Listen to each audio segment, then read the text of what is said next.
Hi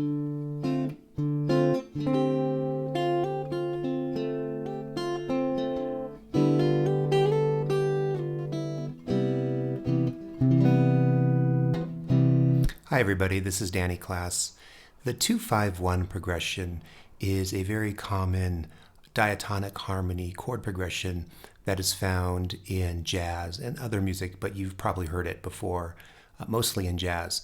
And so for today, what I'd like to do is to go through the structure of the movement and then show you how to make it a little more interesting. Okay, so to define the 2-5-1 progression, what it means is that the 2 is the second chord of the diatonic harmony chord system, and it's a minor. The 5 is a dominant chord of the diatonic harmony chord progression, and the 1 is the tonic, the root chord. Okay, so what that means in C, which is the key we'll be working with today, in C, the 2 is a D minor 7. The 5 is a G7, and the 1 is a C major 7. You can do these without the 7 chords, but I think, at least to my ears, it's just something that has appeared more in jazz music, and jazz music typically has 7th chords and beyond, and so that's what I'd like to use for today. Okay, so what I'd like to do is show you 2 positions of the 2-5-1. That would be D minor 7, G7, and C major 7. 2 voicings of that, and show you how, once you know them, you can kind of further elaborate them and make them more compelling just by adding a few fingers or taking some off. Okay, so for the first 2, this will be our D minor 7 here. Our 5, the G7, we can play like this.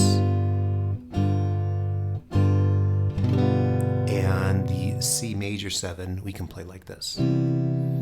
Okay, so within that, you can really kind of, well, first let's just do it, all right? So if this is new to you, just kind of practice that a bunch of times. There's the 2.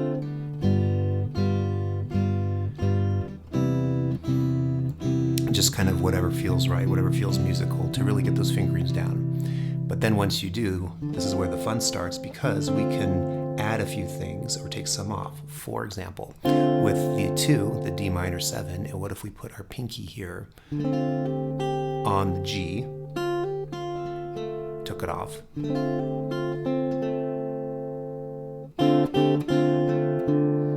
or if you're strumming. And for the G7, we can simply just put our first finger here and have the open notes of 4, 3, and 2. Makes it easier and also frees up that pinky.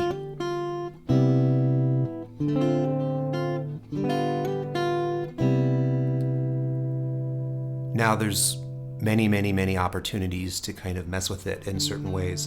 Find what works for you. A couple things though to keep in mind as we go through this lesson and we talk about how to change up things a little bit within these chords. It helps a lot if you know the fretboard and you know the key you're working with. In this case it's C, so there's no sharps nor flats.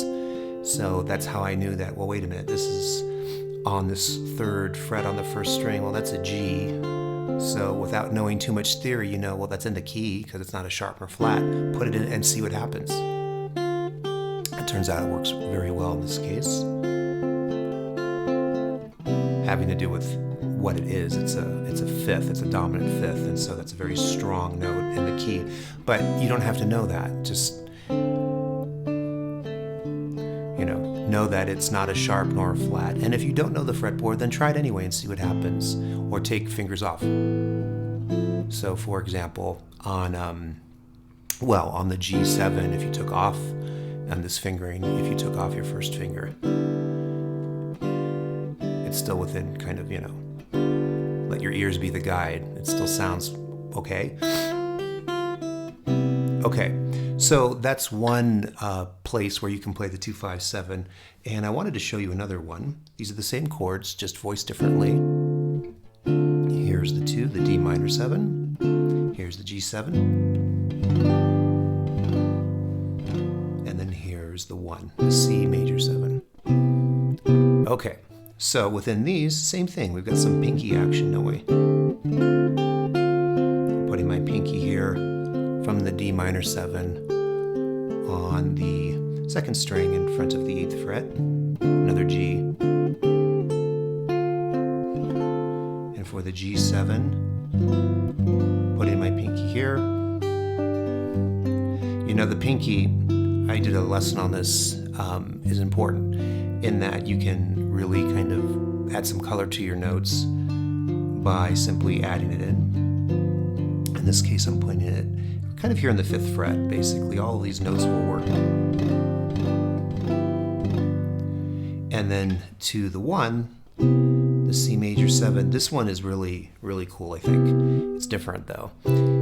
Okay, so this is the chord, again, the C major 7, but the 1st string is not in this particular voicing, so how could we put the 1st string here?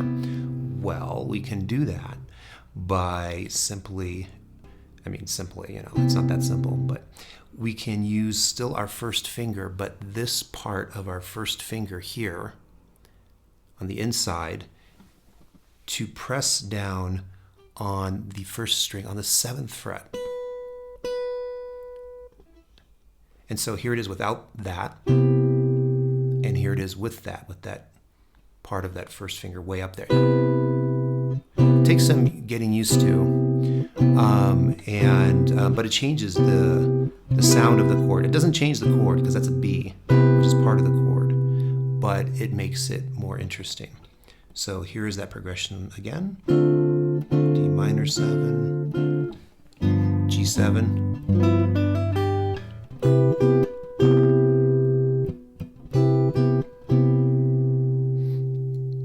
Okay, so et cetera, because there's other positions that we could do these 2-5-1s. I just wanted to do 2 because I didn't want to kind of, you know, get too sort of too many possibilities. But if you want to explore, one thing to keep in mind, you can always add 12 to anything on the guitar. So for example, just one quick one, this C major 7 here, if we add a 12, well, then it is up here. So that's something to keep in mind too as you go forward. So hopefully you found this lesson useful as a way to kind of get introduced maybe to the 2-5-1, but also as a way to make it more interesting. And I would encourage you also to try it in different keys and see what comes up. Thanks very much for watching. I hope you all stay well and enjoy your guitar playing. I know I am. It's kind of, you know, getting me through this. Helps a lot for me. So hopefully that's your case too. And I will see you next time. Goodbye.